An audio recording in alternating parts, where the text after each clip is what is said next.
Here's my 91 E30 318i. This has a M50 non-Vanos motor swap. It's a brand new engine.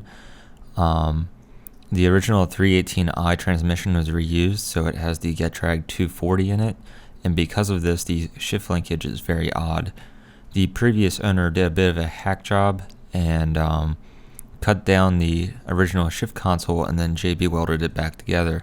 Well, this is good for about 4,000 miles, but when I was driving home last October, it broke, it split, and at that point I wasn't able to enter even gears, so second gear and fourth gear, it would just grind going in the gear and I could never engage the gears, but reverse, first, third, and fifth all worked.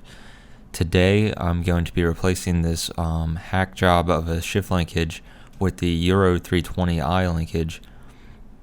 The Euro 320i originally came with an inline 6 motor and the Getrag 240, so this shift linkage is the correct length, and you have to special order it from Germany, but with any luck it will fit perfectly fine.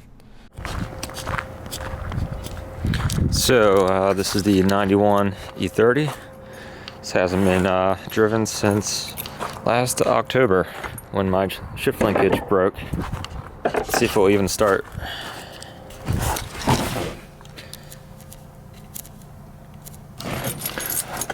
Alright. Got a battery. Whoops. Apparently wipers work. And there it goes. That fire up. Takes a while for the oil pressure to come up to temperature. Temperature gauge doesn't work unless you hit it. Then it comes alive.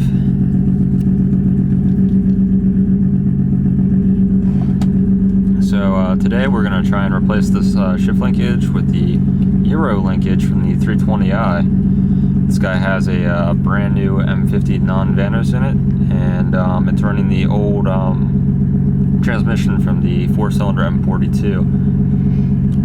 And because of that, we need a different shift linkage than what is available in the United States. So let's give a example of what this thing's doing. So I can get into all the odd gears. That's reverse, 1, 3, and 5. But 2, when we come back here, it won't go in. Like if I were trying to release that, it just grinds because the shift linkage expands from underneath the car. So let's go ahead and go in to first. It should move forward. So then it works. And likewise, reverse works. So we're in reverse. Just like so. Okay, so here's the main problem. You're looking at the console, shift console. And when I move the shifter, this thing's supposed to be tucked inside of it. It's also missing the retaining ring. Watch it move. So I pull back, see how that moves? That's supposed to be solid. When I push forward, it moves forward. The end result of this is that I can get into reverse and all odd gears. So first, third, if it was lined up, and fifth can go in, but second and fourth I can't get to it because it slid back. So we're going to be replacing that today, and hopefully everything will be good as new. I might actually remove the short shifter too, because I'm not a big short shifter fan. Alright, that's all for now. Okay, so this should have been very obvious, and basically I'm an idiot. I want to reuse this shift selector from my old 325IS, and it had this cheesy shifter on it before that I got rid of, and when I pulled it off, the knob came off, but the part that actually attached to the shifter didn't. So instead of looking for a set screw, which should have been obvious, and yeah, I didn't, and I clamped a pair of vice grips on it like this, and then I went to town with a mini sledgehammer. And it came off alright, as you can probably tell. But I did a little damage. It'll be hidden. It'll be fine. Turns out that when you take a mini sledgehammer to aluminum, the sledgehammer wins. Okay, the car's jacked up. This is not the easiest space to work in. You can see this is my old shift linkage.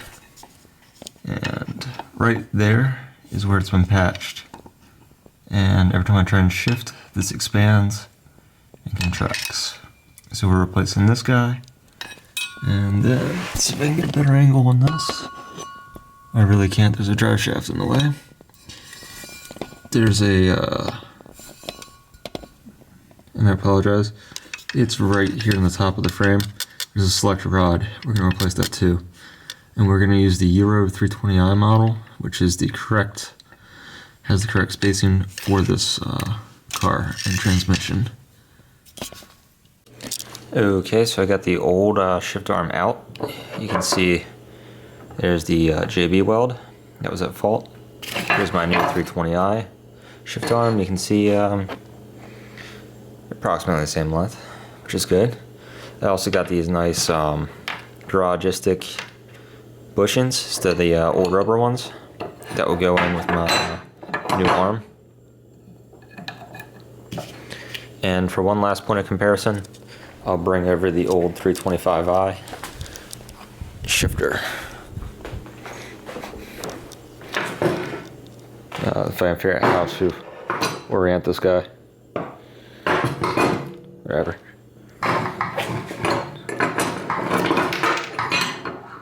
Alright, I'm just making a mess out of all this. Let's try this.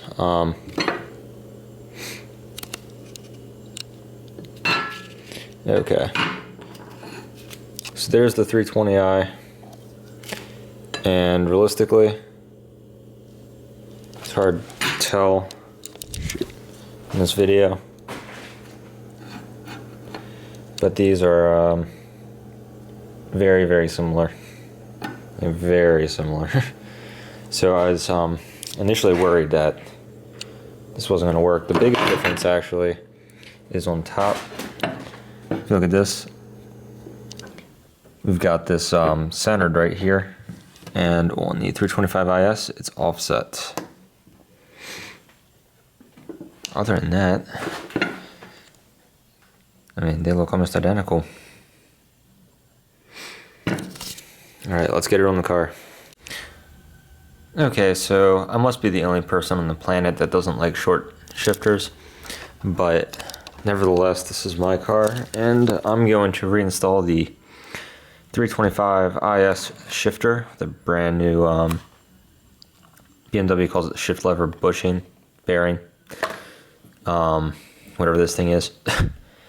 And I have a brand new 320i shift selector rod ready to go in. So again, let's go ahead and get this in the car.